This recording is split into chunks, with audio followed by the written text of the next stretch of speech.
Hello students, welcome to Gateway Classes. Myself doctor Niti Bansal. और जैसे कि मैंने आपको बताया था, इस सेमेस्टर में आप लोगों को पढ़ा रही हूँ इलेक्ट्रॉनिक डिवाइसेस। ओके, सो पहले लेक्चर में बच्चों हम लोगों ने देखा introduction to semiconductor physics.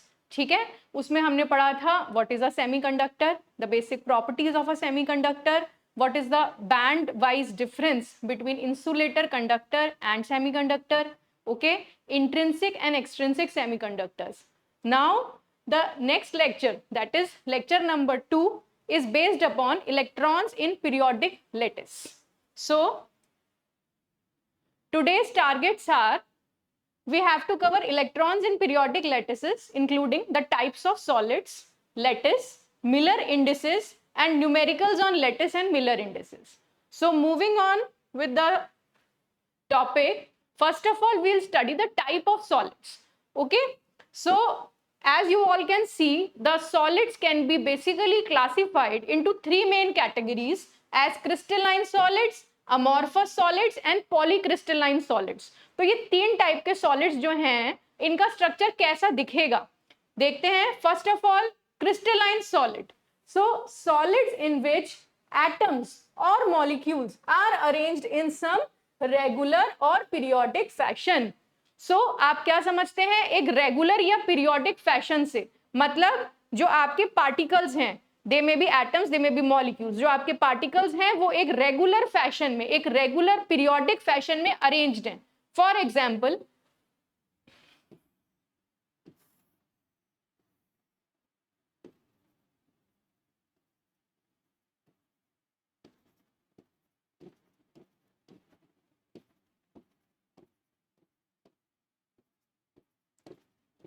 Now can you check from this diagram. आप इस डायग्राम से देख सकते हैं कि मैंने जितने भी पार्टिकल्स बनाए हैं, जितने भी एटम्स बनाए हैं, वो सारे एक रेगुलर, एक सेम टाइप के अरेंजमेंट में लगे हुए हैं। ठीक है ना? So this is a crystalline solid.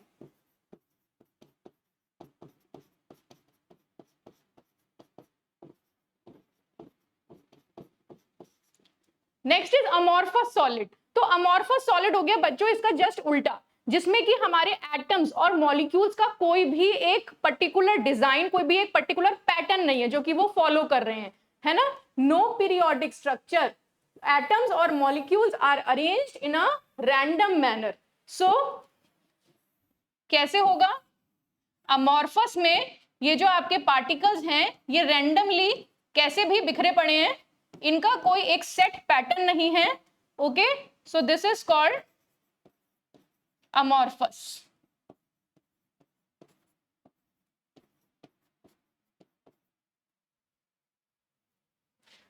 ठीक है, तो अब हमारे पास तीसरा आता है पॉलीक्रिस्टलाइन। अब ये पॉलीक्रिस्टलाइन क्या है? पॉलीक्रिस्टलाइन का मतलब है ऐसा सॉलिड जिसके अंदर छोटे छोटे पार्ट्स हो जो अरेंज्ड हैं, मतलब छोटे छोटे पीसेस, छोटे छोटे पार्ट्स क्रिस्टलाइन सॉलिड के। इसकी थ्योरी पढ़े, solids that have many small regions of single crystal material. मतलब ऐसा सॉलिड जो क्रिस्टल स्ट्रक्चर के छोटे छोटे पीसेस को जोड़ करके बनाया गया हो। ठीक है, एक बार इसका स्ट्रक्चर चेक करेंगे।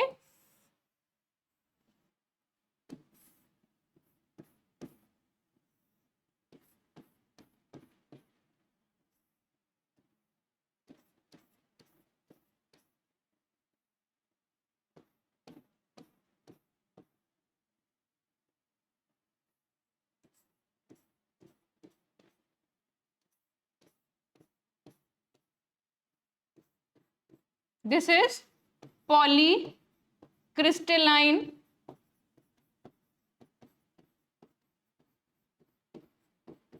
सॉलिड। तो क्या आप इन डायग्राम्स को देख के इन तीनों टाइप के सॉलिड्स में डिफरेंशिएट कर पा रहे हैं?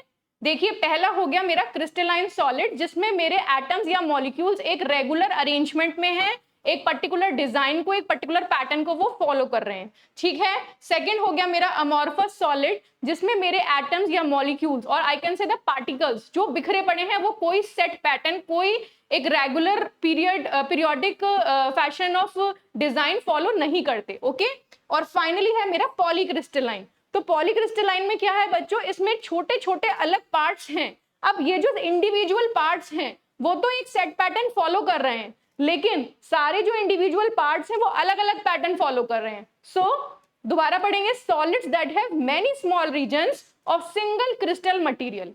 ठीक है, जिसमें छोटे छोटे पार्ट्स हो डिफरेंट सिंगल क्रिस्टल मटेरियल्स के, that is called your polycrystalline solid. ठीक है. Now moving on to the lattices, there are some important terms जो कि आपको याद रखनी चाहिए, और जैसे ही हम आगे बढ़ेंगे ये टर्म्स आपको और क्लियर हो जाएंगी. ठीक है. तो पहली टर्म आती है बच्चों क्रिस्टल. क्रिस्टल क्या है? It is made up of periodic array of atoms. ठीक है. तो जब हम एटम्स को एक एटम्स का एक पीरियोडिक एरे ले लेते हैं, एक डिजाइन ले लेते हैं, that is called a crystal. ठीक है. लैटिस क्या है? It refers to the periodic arrangement of atoms. जो वो पीरियोडिक अरेंजमेंट है एटम्स का, उसको कहते हैं हम लैटिस. क्रिस्टल में जो पीरियोडिक अरेंजमेंट है that is called lattice. Basis क्या है? Atoms at each lattice point. हर एक लैटिस पॉइंट पे जो एटम्स का अरेंजमेंट है, okay, that is called a basis, which can be one atom or a group of atoms having the same spatial arrangement. ठीक है. Next is unit cell. Unit cell क्या है? सबसे छोटी क्वांटिटी जिसको हम रिपीट करें तो हमारा पूरा क्रिस्टल स्ट्रक्चर बन जाएगा. ठीक है. यूनिट सेल क्या हो गया? सबसे छोटी क्वांटिटी जिसको रिपीट करने पे बार बार हमारा पूरा क्रिस्टल स्ट्रक्चर तैयार हो जाता है. ठीक है. एक बार दोबारा, crystal which is made up of periodic array of atoms. Lattice refers to जो अरेंजमेंट है, जो पीरियोडिक अरेंजमेंट है एटम्स का क्रिस्टल में, उसको कहा जा रहा है लैटिस. बेसिस क्या है? हर एक लैटिस पॉइंट पे जो एटम्स का अरेंजमेंट है दैट इज कॉल्ड बेसिस. और यूनिट सेल सबसे छोटी क्वांटिटी जिसको अगर हम बार बार रिपीट करेंगे तो पूरा क्रिस्टल स्ट्रक्चर हमारे सामने आ जाएगा. ठीक है. That is called unit cell. Now moving further, we have to study cubic lattices, and there are three types of cubic lattices. ये तीन तरह के हैं. Simple cubic lattice SC, face centered cubic lattice FCC, and body centered cubic lattice BCC. अब ये तीनों क्या हैं, तीनों में क्या डिफरेंस है वो जान लेते हैं. आप सभी को पता होगा कि क्यूब क्या है. क्यूब क्या है? एक 3D शेप है, मैथ्स में हम लोग पढ़ते थे. तो अगर मैं एक सिंपल क्यूब बनाऊं तो कैसे बनाऊंगी?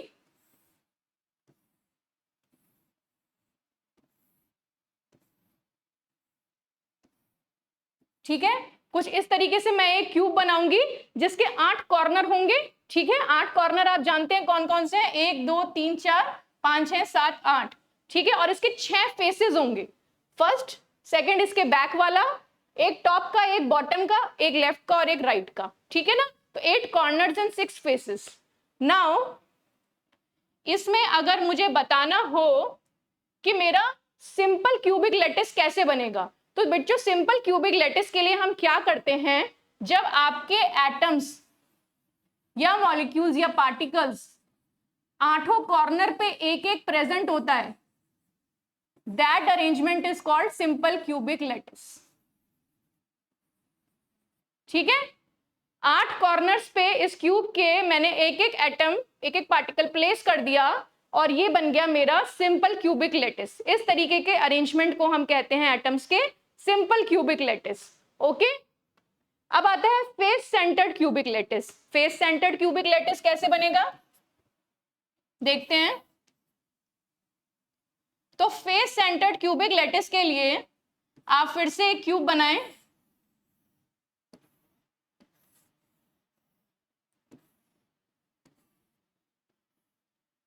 ओके. अब इस क्यूब में कितने कॉर्नर्स हैं? फिर से इट हैज 8 कॉर्नर्स. ओके. तो हर एक 8 कॉर्नर्स पे एक एक एटम होगा. 1 2 3 4 5 6 7 एंड 8. ठीक है. 8 कॉर्नर्स पे एक एक एटम, प्लस इसके जो 6 फेसेस हैं उनके सेंटर में भी एक एक एटम होगा. ठीक है. 6 फेसेस कौन से हैं? एक ऐसे फ्रंट वाला फेस, एक एटम, टॉप एक एटम, बॉटम दूसरा, लेफ्ट एक, इधर एक, और इसके बैक साइड में भी एक. ठीक है. मतलब फेस सेंटर्ड क्यूबिक लैटिस क्या हो गया बच्चों? जिसमें कि क्यूब के 8 कॉर्नर्स पे भी एक एक एटम अरेंज्ड है और बाकी जो इसके 6 फेसेस हैं उनके सेंटर में भी एक एक एटम आपका प्रेजेंट है। ठीक है, so this arrangement is called face centred cubic lattice. Okay, next is body centred cubic lattice. अब देख लेते हैं कि बॉडी सेंटर्ड क्यूबिक लैटिस कैसे बनता है। तो इसके लिए फिर से हम एक क्यूब ले लेते हैं।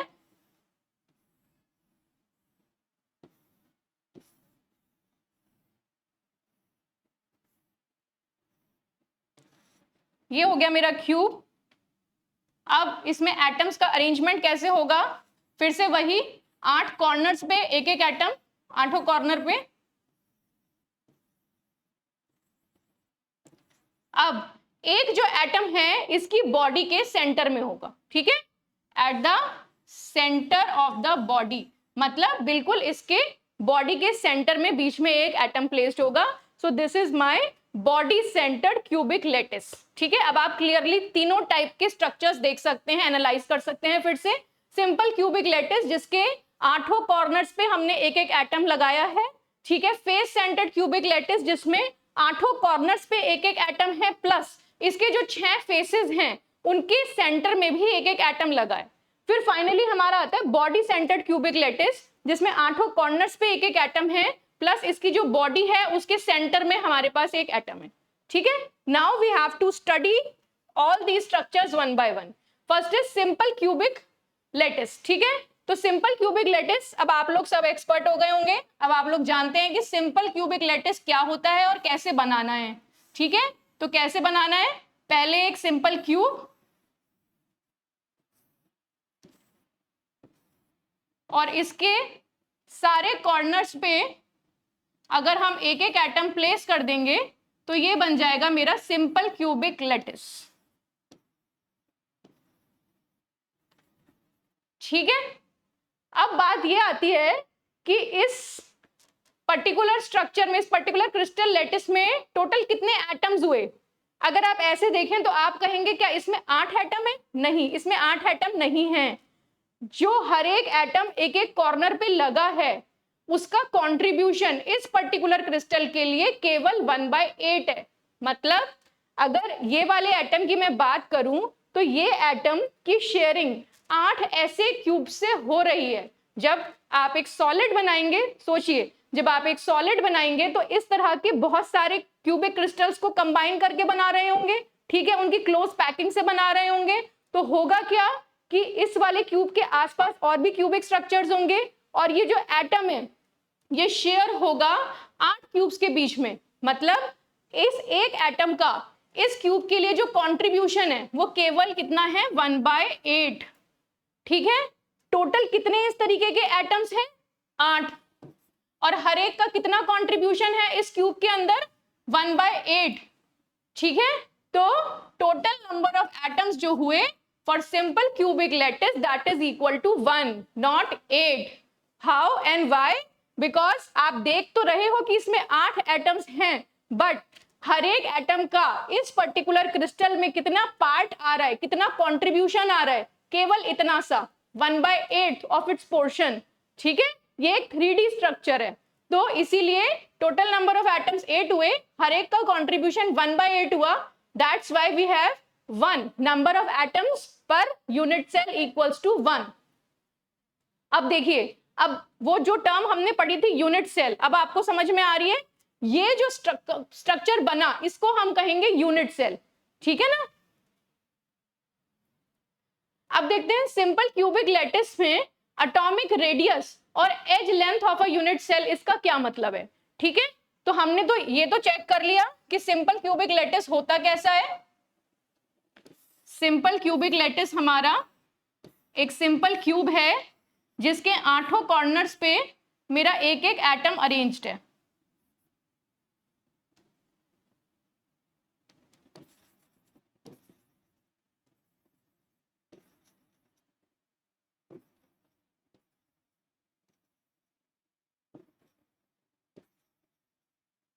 ठीक है, this is my simple cubic lattice.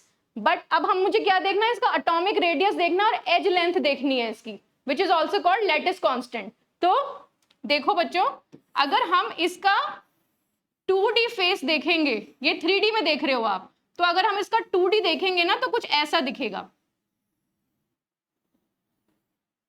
हर एक एटम का इस तरीके से कंट्रीब्यूशन दिखेगा और 2D फेस इसका कुछ इस तरीके से दिखेगा मुझे, जहां पे कि ये क्या है, R, this is R, this is R, okay. R क्या है, ये जो एटम है इसको हम स्फेयर मानते हैं, ठीक है। तो हर एक ये जो स्फेयर है इसका रेडियस R, और ए क्या है, edge length of unit cell. ये जो यूनिट सेल है इसकी जो एज लेंथ है दैट इज A। इस A को हम बोलते हैं edge length of unit cell और lattice constant. It is a very important parameter जो न्यूमेरिकल्स में भी आपको काम आएगा, लैटिस कांस्टेंट, ठीक है।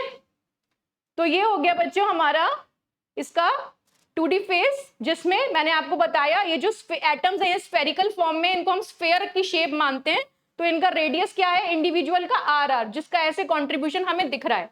अब इस डायग्राम से आप क्या कह सकते हो, क्या इस डायग्राम से हम ये कह सकते हैं कि A is equal to 2R, ठीक है, A is equal to 2R, और we can say R is equal to A upon 2. So this is the relationship between the atomic radius and edge length of unit cell for a simple cubic lattice. एक simple cubic lattice के atomic radius में और इसके lattice constant में जो relationship होती है that is R equals to A by 2, ठीक है।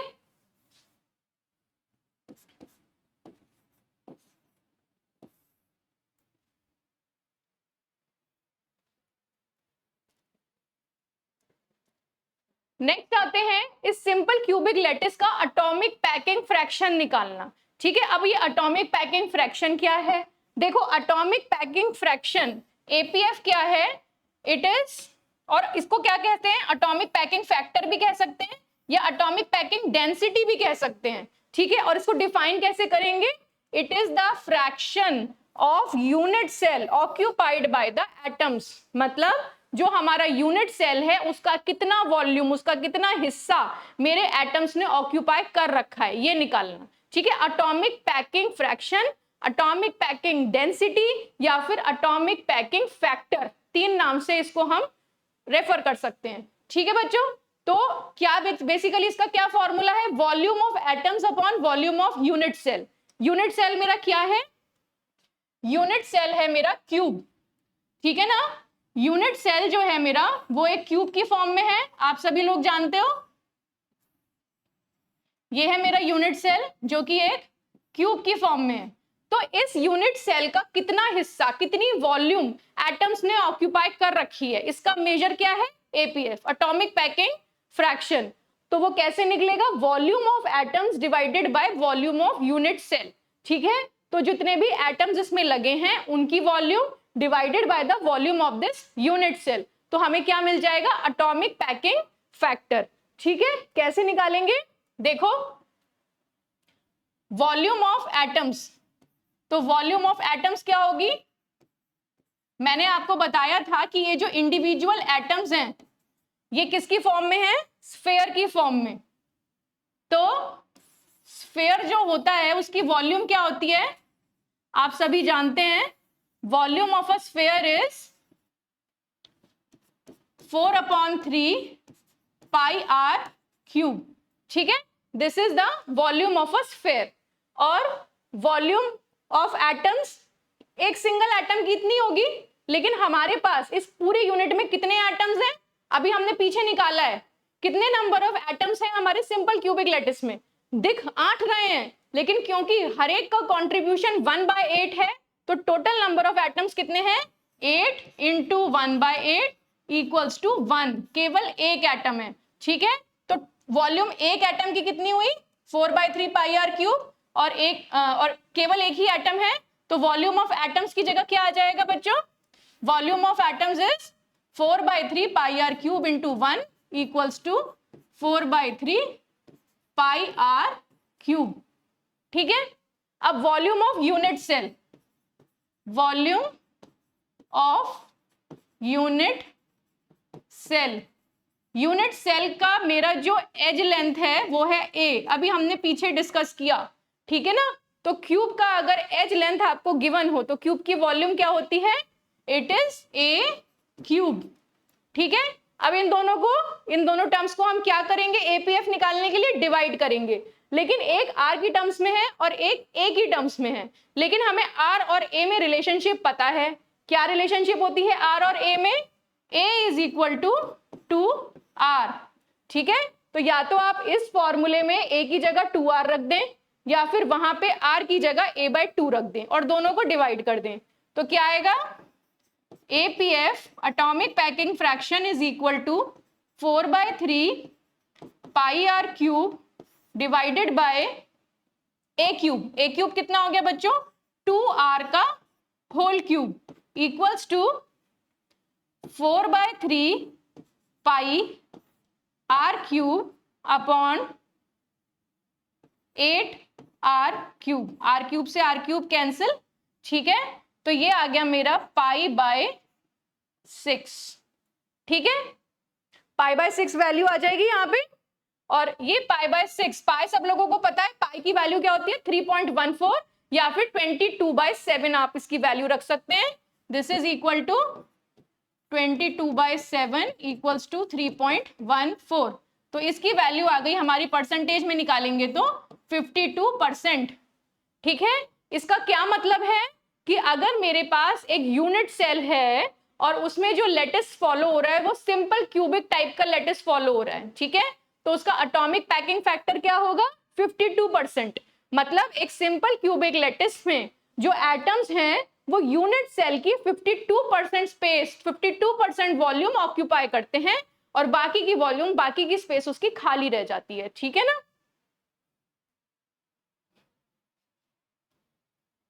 नेक्स्ट देखिए फेस सेंटर्ड क्यूबिक लेटिस। अब फेस सेंटर्ड क्यूबिक लेटिस के लिए भी हम वही सारे स्टेप्स फॉलो करेंगे जो हमने सिंपल क्यूबिक के लिए करें, ठीक है ना। तो पहले हम फेस सेंटर्ड क्यूबिक लेटिस बना लें, एक क्यूब बनाएंगे,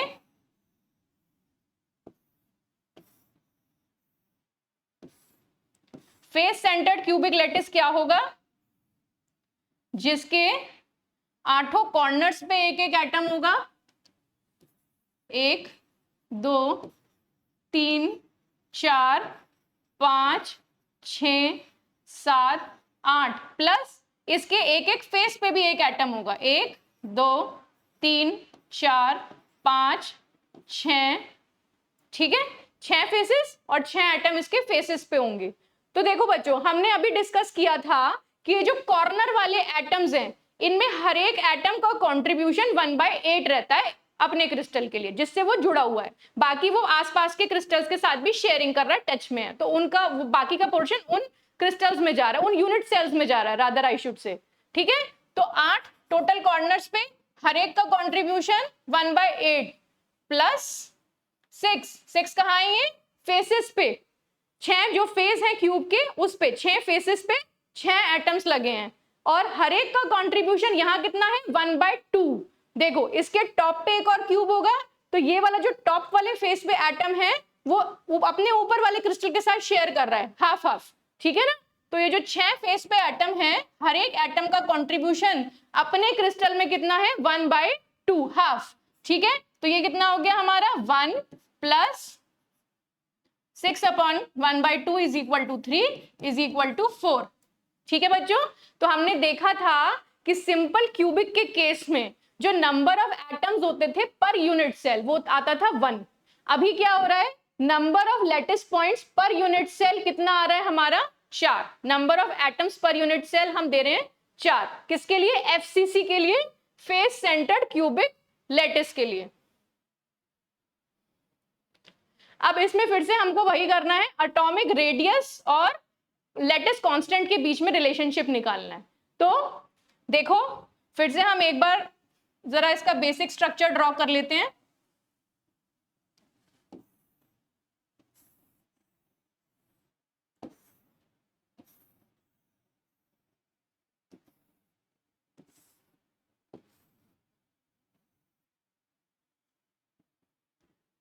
इसके 8 कॉर्नर्स पे एक एक एटम,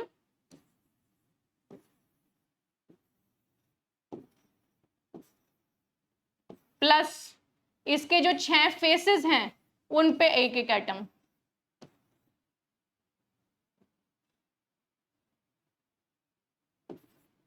ठीक है, अब इसका जो 2D फेस दिखाई देता है जरा उसको देखते हैं, वो कैसा दिखाई देगा।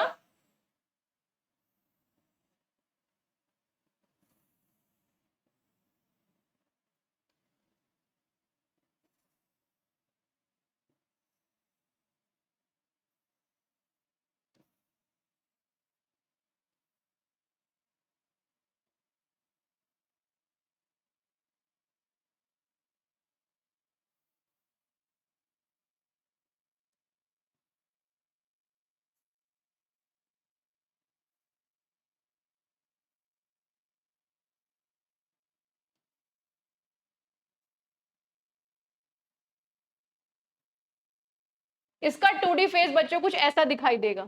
अब आप यहीं से ही अंदाजा लगा सकते हैं कि जो इसका यूनिट सेल है उसकी एटॉमिक पैकिंग फैक्टर ज्यादा आनी चाहिए as compare to simple cube. क्यों? क्योंकि यहाँ पे जो नंबर ऑफ एटम्स हैं वो भी ज्यादा हैं, और क्योंकि नंबर ऑफ एटम्स ज्यादा हैं, उसमें सिंपल क्यूबिक में 8 थे, फेस सेंटर्ड में कितने हैं? 4 हैं। तो जब एटम ज्यादा हैं तो वो स्पेस भी ज्यादा ऑक्यूपाई करेंगे। ठीक है ना? तो अब इसके 2D फेस को जरा एनालाइज करें तो आप जानते हो ये क्या है, ए लैटिस कांस्टेंट। ठीक है, which is also called the length of edge length of unit cell. ठीक है बच्चों, अब ये क्या होगा, ये वाला डिस्टेंस स्फेयर का रेडियस होगा आर। ये भी एक स्फेयर है मेरा एटम, हर एक एटम सेम रेडियस का है, ये क्या होगा 2r। देखो इधर आर इधर आर, तो ये कितना हो गया 2r, और ये वाला डिस्टेंस मेरा कितना हो गया r। क्लियर? हम इस बीच वाले डायगोनल को देख रहे हैं। ठीक है ना? ए और आर में रिलेशनशिप डिराइव करनी है हमको। तो ये वाला जो डिस्टेंस हो गया वो रेडियस का स्फेयर का रेडियस हो गया आर, फिर जो बीच वाला स्फेयर है वो पूरा आर है, तो उसका पूरा टोटल 2r और उधर r। ठीक है, अब आप क्या कर सकते हो, इसमें आप अपनी सिंपल पाइथागोरस थ्योरम लगाते हो, जिसका क्या मतलब होता है, हाइपोटेन्यूज का square is equal to base का स्क्वायर प्लस परपेंडिकुलर का स्क्वायर। ठीक है, कैसे लगाएंगे, r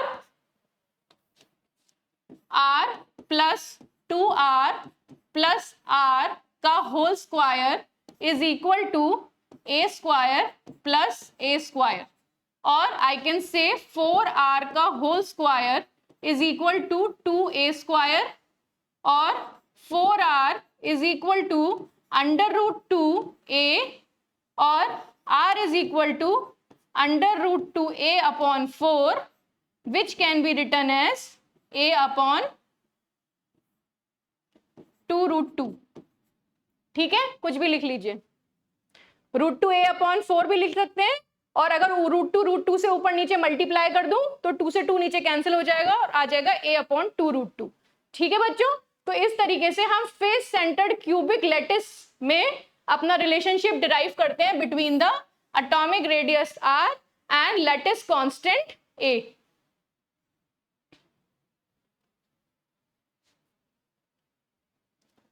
अब बात आती है इसकी एटॉमिक पैकिंग फ्रैक्शन की। तो एटॉमिक पैकिंग फ्रैक्शन में हम ऑलरेडी देख चुके हैं कि फॉर्मूला क्या होता है, volume of atoms upon volume of unit cell. ठीक है, तो आओ चेक करें इसके लिए। तो वॉल्यूम ऑफ एटम्स कितनी होगी, एक एटम की कितनी है, एक एटम की वॉल्यूम, क्योंकि हम हर एक एटम को एक स्फेयर मान रहे हैं, तो स्फेयर की वॉल्यूम क्या होती है 4/3 पाई आर क्यूब। ठीक है, 4/3 पाई आर क्यूब। अब आप देखो कि हमारे पास कितने टोटल नंबर ऑफ एटम्स हैं। सिंपल क्यूबिक में एक था, लेकिन एफसीसी में कितने हैं 4। तो टोटल वॉल्यूम ऑफ एटम्स कितनी हुई, this quantity into 4, that means 16/3 pi R cube.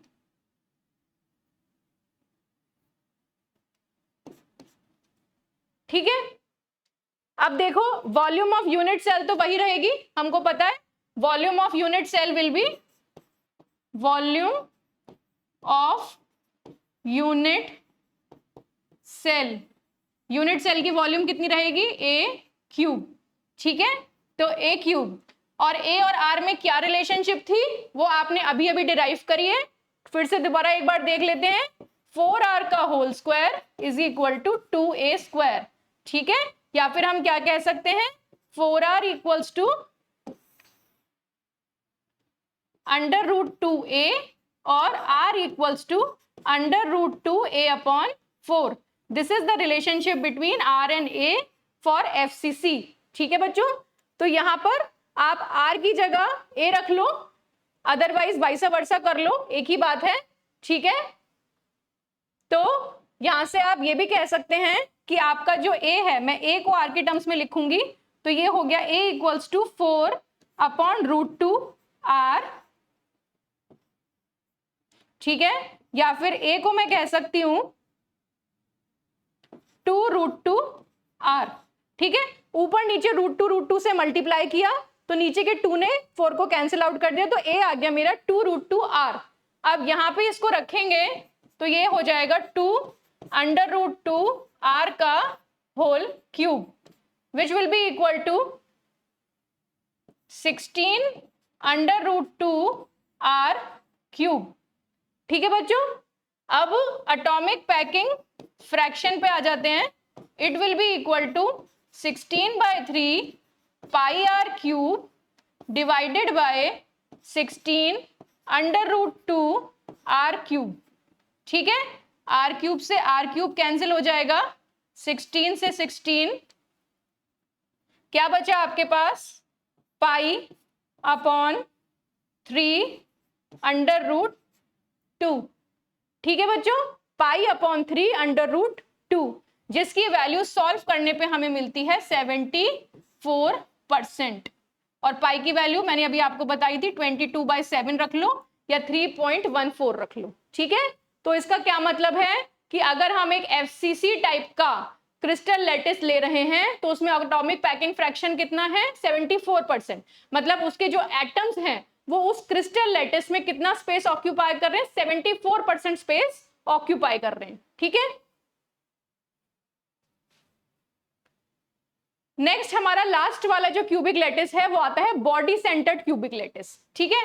तो बॉडी सेंटर्ड क्यूबिक लैटिस फिर से एक बार बना लें, थोड़ी सी क्लैरिटी मिलेगी। तो इसमें हमने बताया था आपको कि हमारा जो बॉडी सेंटर्ड क्यूबिक लैटिस है उसके 8 कॉर्नर्स पे एक एक एटम है,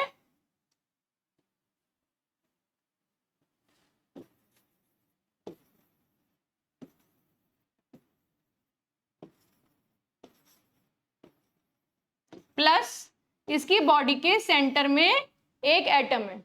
तो इसमें number of atoms per unit cell कितना आएगा बच्चों, नंबर ऑफ लैटिस पॉइंट्स और एटम्स पर यूनिट सेल कितना मिलेगा, 8 है टोटल कॉर्नर्स पे, और उनका टोटल हर एक का कंट्रीब्यूशन 1/8, ठीक है।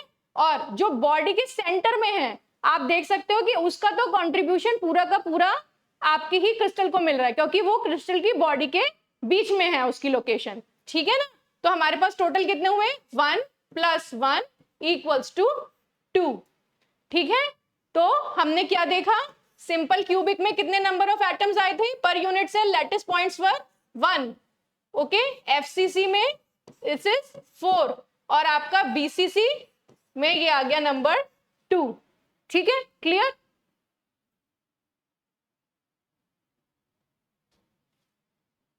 नेक्स्ट फिर से देखते हैं इसके एटॉमिक रेडियस और इसके लैटिस कांस्टेंट में आप कैसे रिलेशनशिप डिराइव कर सकते हो, ठीक है।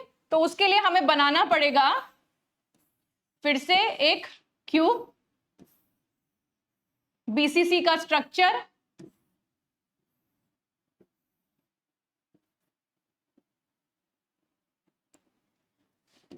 आठों कॉर्नर्स पे एक एक एटम,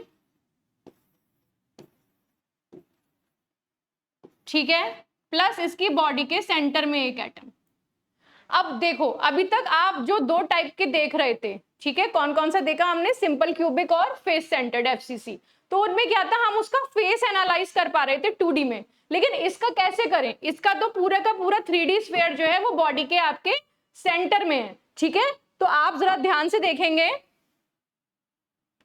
इसका जो स्ट्रक्चर है, इसका जो हमको वैल्यू, हमको जो रिलेशनशिप डिराइव करना है वो हम कैसे कर पाएंगे, कुछ इस तरीके से कर पाएंगे।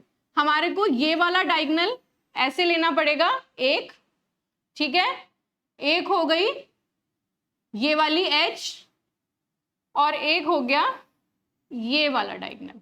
तो बेसिकली जो राइट एंगल ट्राइंगल है वो ये वाला है, जो यूज करके आप लैटिस कांस्टेंट और एटॉमिक रेडियस में रिलेशनशिप डिराइव कर सकते हो बीसीसी के लिए, क्योंकि बीसीसी का जो सेंटर वाला एटम है वो बॉडी के सेंटर में जा रहा है, ठीक है।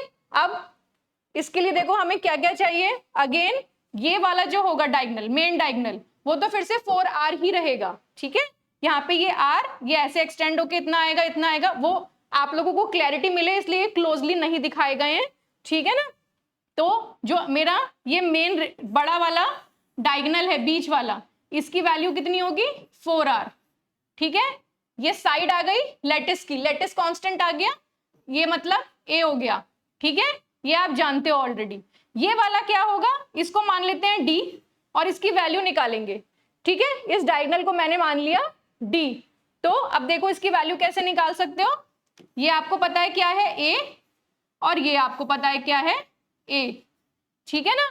तो इन दोनों से हम निकालेंगे इसकी वैल्यू, कैसे, फिर से वही पाइथागोरस थ्योरम लगानी है। तो d square will be equal to a square plus a square equals to 2a square, ठीक है, ये हो गया बच्चों। अब उसके बाद देखें कि हमारे पास d की वैल्यू आ गई 2a स्क्वायर। अब हमें अपने अंदर वाले राइट एंगल ट्राइंगल पे जाना है वापस से, ठीक है। तो अंदर वाले पे जाएंगे तो 4r कैसे बना था, इसका आधा r, सेंटर वाले का पूरा 2r और लास्ट वाले का आधा r, ठीक है ना, इस तरीके से बना था। तो इसमें देखो क्या आएगा, 4r का whole square plus d square equals to, sorry this will be 4r का whole square will be equal to d square plus a square, ठीक है।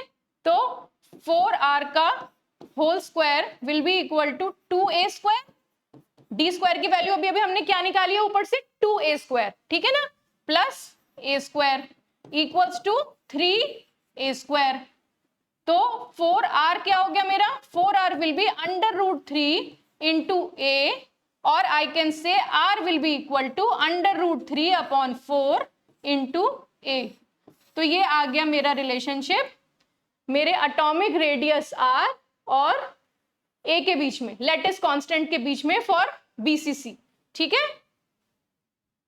इस तरीके से आप इन दोनों में रिलेशनशिप डिराइव कर सकते हैं। अब फिर से वही चीज, इसका एटॉमिक पैकिंग फ्रैक्शन निकालना होगा।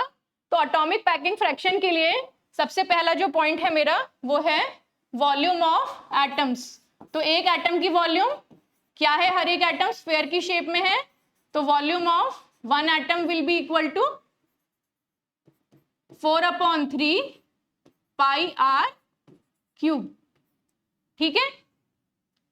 नाउ नंबर ऑफ एटम्स कितने हैं total, total number of atoms हैं हमारे पास बीसीसी में 2, अभी हमने निकाला था, है ना, 8 इंटू 1/8 प्लस 1 जिसका कॉन्ट्रीब्यूशन पूरा है बॉडी वाला इज इक्वल टू 2, ठीक है। तो टोटल नंबर ऑफ एटम्स हैं हमारे पास 2। तो टोटल वॉल्यूम ऑफ एटम्स कितनी हो गई, total volume of atoms, volume of atoms is equal to 2 into 4/3 pi r cube equals to 8/3 pi r cube, ठीक है। Now volume of unit cell, volume of unit cell will remain same, आप लोग जानते हैं volume of unit cell कितनी होती है a cube, और अभी जस्ट आपने निकाला था relationship between a and r। तो अभी फिर से हम a को r की टर्म्स में सब्स्टिट्यूट करेंगे और यहां रखेंगे। तो हमने रिलेशन निकाला था r is equal to √3/4a, ठीक है बच्चों। तो यहां से मैं a की टर्म्स में इसको निकाल लूं, a इक्वल्स टू 4/√3r, ठीक है। यहां पे मैंने रखा तो मेरी वैल्यू आई 4 क्यूब, 4/√3 का whole cube into R cube. ठीक है, दोनों को डिवाइड करें एपीएफ निकालने के लिए। APF is equal to the division of these two terms. ठीक है, तो ये आ जाएगा 8/3 पाई आर क्यूब और नीचे आ जाएगा 4 into 4 into 4 into R cube upon 3 into √3। ठीक है, तो ये हो गया मेरा आर क्यूब से आर क्यूब कैंसिल हो जाएगा, ये इन बिटवीन और ये ऊपर 3 से 3 आपका कैंसिल आउट हो जाएगा, 4 2 एंड 2 2। तो इसका आउटपुट मेरा जो आएगा that will be pi upon this is 6 4 2 8 and √3 आपका चला जाएगा ऊपर। So this will be equal to 68%। ठीक है, this will be √3 pi upon 8 which value is equal to 68%। ठीक है, दैट मीन्स बीसीसी जो आपका स्ट्रक्चर है उसमें एटॉमिक पैकिंग फ्रैक्शन कितना होता है बच्चों? 68%। ठीक है, अब कुछ इंपॉर्टेंट टर्म्स आती हैं, ठीक है, वो देख लेते हैं, वो न्यूमेरिकल करने के लिए आपको काम आएंगी। Lattice constant and crystal density. अभी अभी आपने देखा कि लैटिस कांस्टेंट क्या होता है, ठीक है ना, जो यूनिट सेल की एज थी उसको हम क्या कह रहे थे? लैटिस कांस्टेंट, डिनोटेड बाय ए, है ना। और क्रिस्टल, जो क्रिस्टल अभी तक हम जितने टाइप के क्रिस्टल्स की बात कर रहे थे, चाहे वो एससी हो, एफसीसी हो, बीसीसी हो, उसकी डेंसिटी। तो उसकी डेंसिटी कैसे निकालेंगे? आप लोगों को फॉर्मूला पता है। डेंसिटी क्या होती है? डेंसिटी होती है in general terms mass upon volume. ठीक है ना, अगर हम डेंसिटी की बात करें तो डेंसिटी क्या है? Mass upon volume. ओके, अब हम अपने क्रिस्टल यूनिट सेल की बात कर रहे हैं यहाँ पे, तो डेंसिटी क्या होगी? Mass of unit cell upon volume of unit cell. ठीक है, अब देखो मास ऑफ यूनिट सेल कैसे निकालोगे आप? Mass of volume of unit cell तो आपको पता है, वॉल्यूम ऑफ यूनिट सेल तो अभी डिनोमिनेटर में आप निकाल के आए हो, कितनी होती है? ए क्यूब। ठीक है ना, वॉल्यूम ऑफ यूनिट सेल अभी पीछे हमने निकाली है ए क्यूब। तो बेसिकली हमें क्या फैक्टर निकालना है? Mass of unit cell. तो देखिए जरा ध्यान से, इसका क्या फॉर्मूला होगा? Mass of unit cell is equal to total number of atoms in unit cell. ये भी अभी आपको कैलकुलेट करना बताया था कि एससी में 1 होता है, एफसीसी में 4 और बीसीसी में 2। ठीक है ना, total number of atoms in unit cell into molar mass upon Avogadro's number. अब ये क्या चीज है? ये आप लोग फिजिक्स में ऑलरेडी पढ़ के आते हैं, बट स्टिल मैं एक बार दोबारा आप लोगों को रिवाइज करा देती हूँ। एवोगैड्रो नंबर क्या होता है? Avogadro number is the number of entities, the number of particles जो कि प्रेजेंट हैं 1 मोल में, है ना, जिनका मास 1 मोल है। फॉर एग्जाम्पल अगर मैं ये कहूं एवोगैड्रो नंबर एक कांस्टेंट है which is equal to 6.06 into 10 power, this is 6.03 into Avogadro number represented by n is equal to 6.03 into 10 power 23 atoms per mole, mole inverse.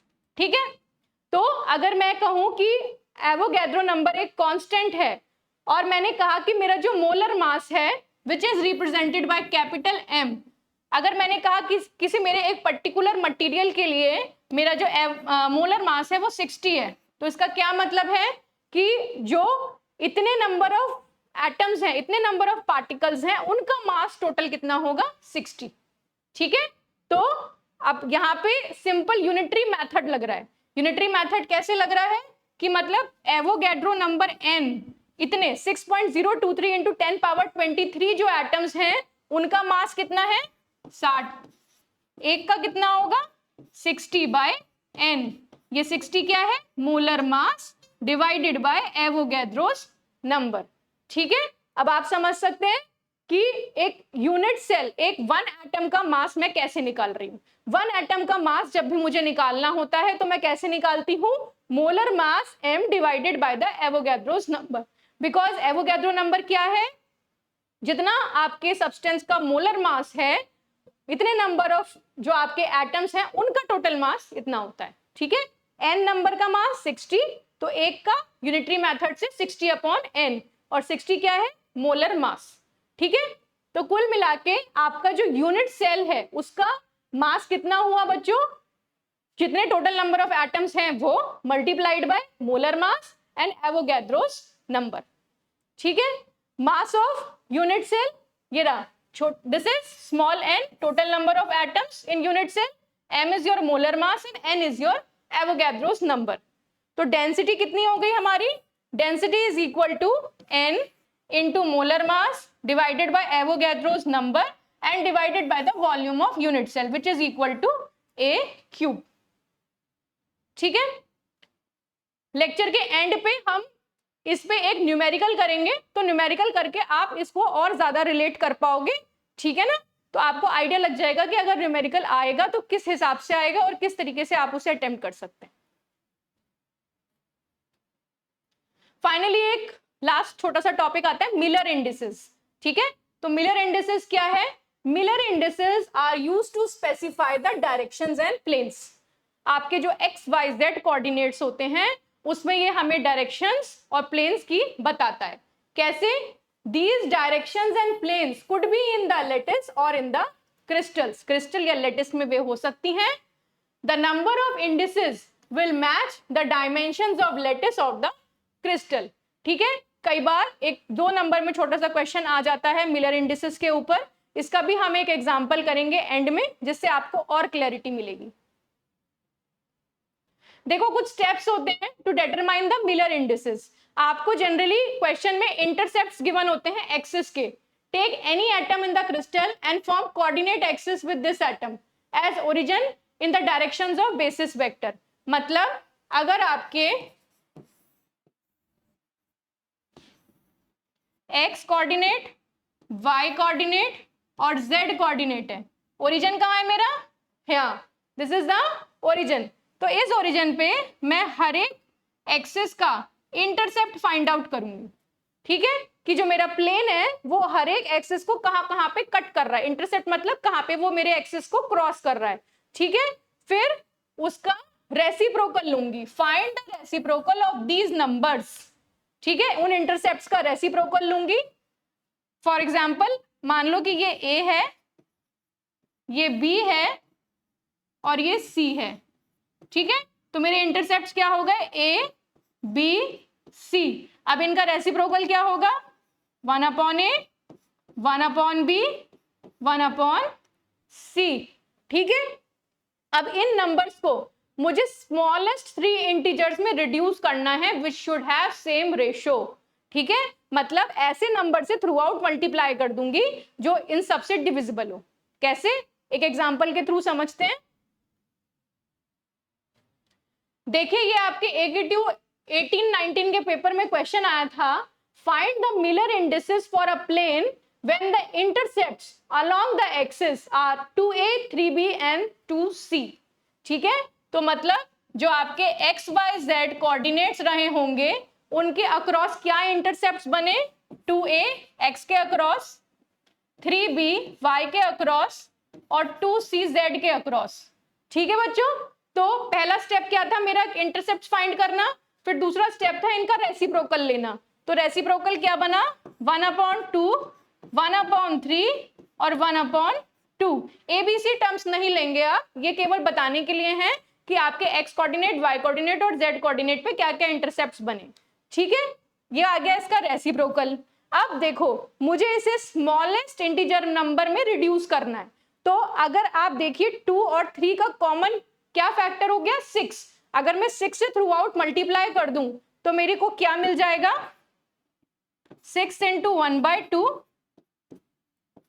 6 into 1/3 and 6 into 1/2। तो मुझे यहाँ पे क्या मिल जाएगा, 3 2 3, ठीक है। तो जो मेरा करेक्ट आंसर है वो मेरा करेक्ट आंसर इसका बनेगा 3 2 3। जो मेरे मिलर इंडिसेस हैं they will be represented as 3 2 3। Next एक और क्वेश्चन है आपका 18-19 के ही पेपर में, जिसमें वो वाला कॉन्सेप्ट है डेंसिटी जो हम अभी पढ़ के आए हैं, इसको भी एक बार डिस्कस कर लेते हैं, इसका आंसर भी। तो आपका क्वेश्चन क्या कह रहा है, कॉपर हैज एफसीसी स्ट्रक्चर।